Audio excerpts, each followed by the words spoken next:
Croncas de Humankind. La muerte de Araña. Durante la investigación sobre los desviantes y su conflicto, hemos visto muchas cosas, algunas maravillosas y otras realmente horribles. Esta historia entra en el segundo grupo. Por medio de una fuente, me comentaron que un miembro de los abismales tenía los días contados.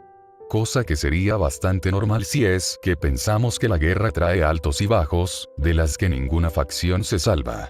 Pero lo verdaderamente extraño no era el hecho en sí, sino la forma. No fue precisamente un caído en combate, sino que murió por voluntad propia, ya que se dio su cuerpo como alimento para sus hijos. Tratando de entender, empecé a darle vueltas y más vueltas a aquella frase, se dio su cuerpo como alimento para sus hijos. Había algo en esa frase que me parecía familiar, pero no podía terminar de cabos, solo había ruido blanco en mi cabeza. Pasaba varias horas al día repitiendo la frase, casi como un mantra, se dio su cuerpo como alimento para sus hijos una y mil veces. Tratando de hallarle algún sentido, pero nada, no podía dar en el blanco. Así que si yo no podía encontrar una respuesta, como en todas las cosas, la respuesta debía de estar en algún libro. Apenas pude levantarme el día siguiente, me dirigí a la Biblioteca Nacional, lo primero que hice fue acercarme a la dependiente y preguntarle, ¿qué o quién da su cuerpo para alimentar a sus hijos? Pregunté. Por la cara que puso la señora, me di cuenta que había hecho la pregunta de la forma más estúpida posible. Disculpe señora, busco información que hable sobre algo que entregue su propio cuerpo para dar de comer a su descendencia. Biología está por el pasillo. Sé la primera mitad biología humana, la segunda mitad corresponde a todo lo que tiene que ver con el reino animal. Vaya para allá por favor.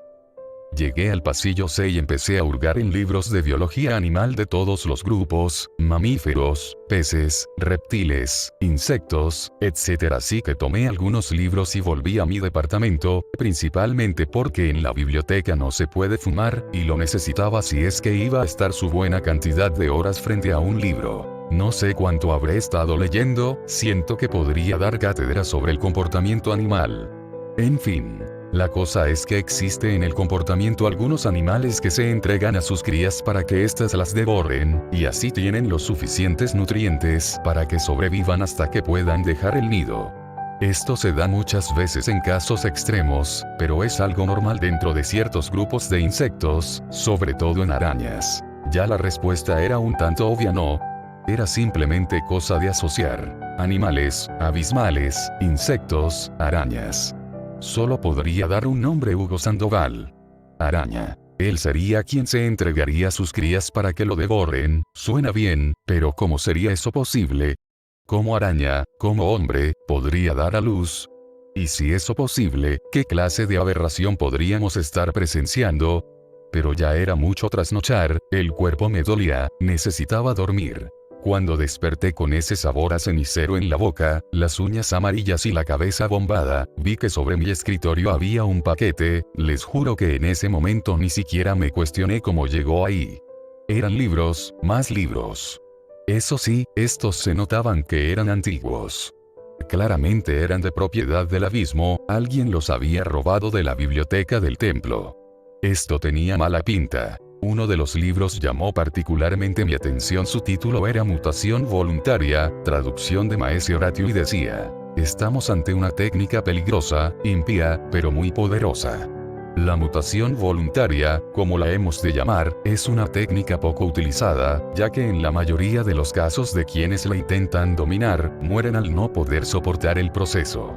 Pero es un precio a pagar para entregarse al gran insectal y recibir el regalo de la gran colmena. Es importante aclarar que esto no es una mutación mágica, es una alteración química y genética, así que se debe tener conocimiento sobre procesos y cambios de la materia. Controla la entropía en su esencia. Destruye todos tus sentidos, para que así el dolor sea imperceptible. Escucha la voz del primero y a la voz. Sé uno en la mente colmena del insectal. No interrumpir nunca el proceso de pupa, hasta la eclosión. Siguiendo esto, los hijos del Baal podrán adoptar la forma que desean, pero es pertinente recalcar que algunos de los más poderosos demonios han caído solo con intentarlo. Gran Baal. Ya las cosas se estaban aclarando, el enigma se iba revelando, ahora era cosa de encontrar a Araña. Si es que mutó, ¿dónde sería que daría luz? ¿Por dónde comenzar a buscarlo? Claro, la casa de los 100 gritos. Me infiltré de una extraña manera en ese lugar atroz, arriesgando en este lugar algo más que mi vida. Busqué y busqué, pero desgraciadamente no pude encontrar al sujeto araña. Logré salir de una pieza y lo más importante, logré salir cuerdo de aquel lugar, aunque todavía puedo sentir al abismo siguiéndome los pasos por culpa de esta investigación. Pasó una semana de no obtener resultados, y pensé en abandonar la investigación, ya que era tanto peligrosa como agotadora, pero mi alto espíritu me dijo que no debía rendirme. Fue entonces cuando apareció un ser que no me costó reconocer. Era Vicente, él era mi fuente, él me dejó aquellos libros, y de cierta forma, sabía que podría confiar en él. Dicen que nadie conoce mejor la oscuridad del abismo que el llamado vástago del relámpago. Me dijo que me ayudaría a encontrar a Araña, puesto que sabía dónde se encontraba. La única condición era que, al momento de transcribir esto, él sería el primero en ver este documento. Encontré que era una simple condición y no habría problema de mi parte en cumplirla. Así que me contó que mi objetivo se encontraba en un lugar que el abismo construyó con el fin de crear un terrible engendro. El lugar era llamado simplemente Altar de la Araña. Otro de esos bellos hábitats de los abismales. Cuando llegué a aquel lugar sentí horribles gritos de dolor, desgarrados, viscerales. Era Araña quien gritaba, lo extraño era que aquellos gritos eran mudos, por muy raro que suene, era así. Me introduje aún más en el altar con el fin de tener una buena perspectiva de aquel ser que daba luz a su hijo, quizás su último hijo. Cuando pude contemplar a Araña quedé más sorprendido. Estaba enorme, era prácticamente un arácnido postrado ahí, con un abdomen inmenso y junto a él, alguien que no pude reconocer. Entonces las dudas eran final y totalmente aclaradas. Este era el fin de la mutación voluntaria. También era sorprendente que Araña no había muerto en el proceso como decía en el libro de los Balitas. La cosa es que aquellos horribles gritos se hacían más fuertes, pero no en mis oídos, sino que, dentro de mi cabeza, sentía que la cabeza me estallaría, cuando de pronto algo salió desde la parte posterior de Araña. Era una especie de huevo palpitante y húmedo. El huevo no tenía dimensiones tan exuberantes como para pensar que era una gran criatura. Cuando sentía que eso era todo, nuevos tormentos y alaridos provenían de Araña, y con ellos otro huevo que salía y así, decenas, centenares, puede que millares de huevos salían de ese cuerpo deformado y agonizante. Cuando los gritos cesaron, saqué mi grabadora e intenté registrar algo. Esperé 5 minutos, pero nada, ni siquiera un suspiro provenía de él. Entonces de pronto algo espantoso ocurrió, los huevos comenzaban a eclosionar.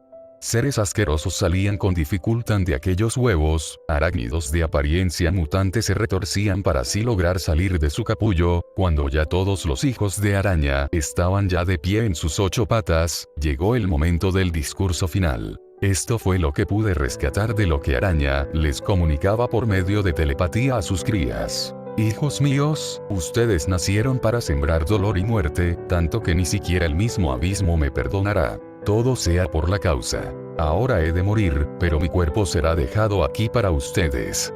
Sí, mi cuerpo será para ustedes, de él se desarrollarán con fuerza para acabar con todo vestigio de luz u orden que se atraviese en vuestro camino. Las criaturas parecían no entender lo que decía su moribundo padre, lo que parecía más una manera pomposa de despedirse, o un mensaje para algún condenado que pudiera oír aquella sentencia. De a poco se podía sentir como la vida de Araña se apagaba. Era el momento de partir a mejor vida, finalmente el desgraciado tendría un poco de paz. El mismo Vicente me sacó del altar con mi conciencia algo turbada no por esta nueva amenaza, sino más bien por quien estaba con Araña en su lecho de muerte y que lo acompañó en todo momento, un acólito quizás, un fanático, un amante. Pero se refería a ella con el simple apodo de madre.